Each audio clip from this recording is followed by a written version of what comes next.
तो बच्चे आज प्रोजेक्ट बेस्ड लर्निंग के तहत आज आप लोगों का क्या है टॉपिक, और क्या बताने वाले हो आप लोग? परावर्तन के नियम। बताइए। परावर्तन के नियम से पहले ये समझना जरूरी है कि आपतित किरण और परावर्तित किरण क्या होता है।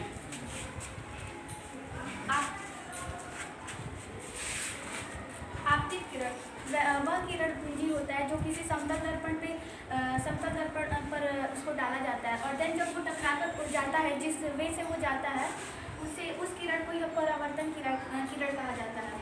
ये परावर्तन के नियम का डायग्राम बनाया गया है। यह एक समतल दर्पण है या पृष्ठ है, परावर्तक पृष्ठ है। इस पर जब आपतित किरण पड़ता है तब वो परावर्तन होकर इस डायरेक्शन में जा रहा है, और इसके बीच एक 90 डिग्री का अभिलंब होता है, और इधर इसको इंसिडेंट ऑफ एंगल बोला जाता है। जो आपतन कोण होता है और परावर्तन कोण होता है, दोनों बराबर होते हैं। तो एग्जैक्ट इसका परावर्तन का नियम हुआ कि आपतित किरण, परावर्तित किरण और अभिलंब एक ही तल में होते हैं। और सेकेंड दूसरा नियम आपतन कोण और परावर्तन कोण दोनों बराबर होते हैं। आपतन कोण और परावर्तन कोण दोनों बराबर होते हैं। ओके, चलिए अब आप इसको प्रैक्टिकली करके दिखाएंगे। हमने परावर्तन के लिए प्रैक्टिकली करके दिखाएंगे, और इसलिए लेजर लाइट लिए हमने, और इसीलिए कमरे को अंधेरा करके रखा है। चलिए तो प्रैक्टिकली करके दिखाइए। Okay, very good. क्या बताना चाहेंगे इससे? जैसे जैसे हम ऐसे आपतन कोण बदल रहे हैं, हाँ, वैसे वैसे परावर्तन कोण भी बदल रहे हैं। हाँ, ठीक से करिए।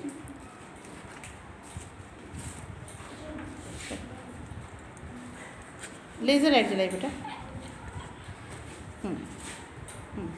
बताइए। ये वाला जो लाइट निकल रहा है इसको आपतित किरण कहेंगे, और ये परावर्तक पृष्ठ से ये परिवर्तित होकर जा रहा है, इसलिए इसको परावर्तक किरण कहेंगे। हाँ। यहाँ जो एंगल, यहाँ पर एक अभिलंब खींचा गया है। हाँ। लाइट बंद होने के कारण दिखाई नहीं दे रहा है। हाँ। और यहाँ जो एंगल बन रहा है, जो यहाँ पे अभिलंब खींचा गया है, ये 90 डिग्री का है।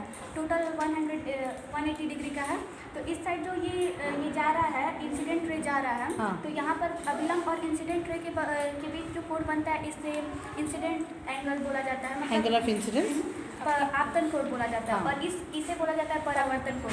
तो इस प्रकार के दोनों जो कोण होते हैं ये बराबर होते हैं। अगर आपतन कोण को अगर हम लोग बदलेंगे तो परावर्तन कोण से उसी के शेप में बदल करके दिखाइए। एंगल चेंज करते रहिए। एंगल चेंज करने पर हाँ। परावर्तन एंगल भी होता है, वो भी चेंज होता रहता है। परावर्तन कोण भी बदल रहा है ना?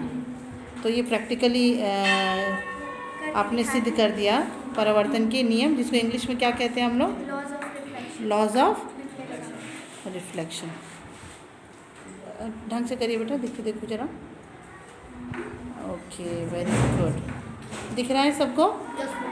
सबको दिख रहा है ना? तो यहाँ पे हमारा परावर्तन के नियम हमने सिद्ध कर लिया प्रैक्टिकली।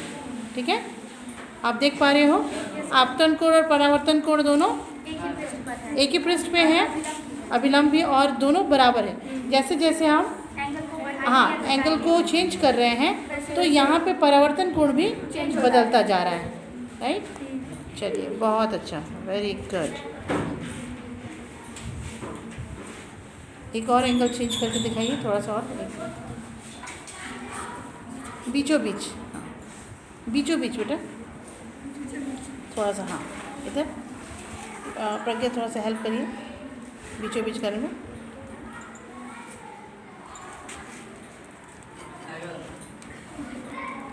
हाँ, यस, एंगल को चेंज करके दिखाइए। Yes, very good,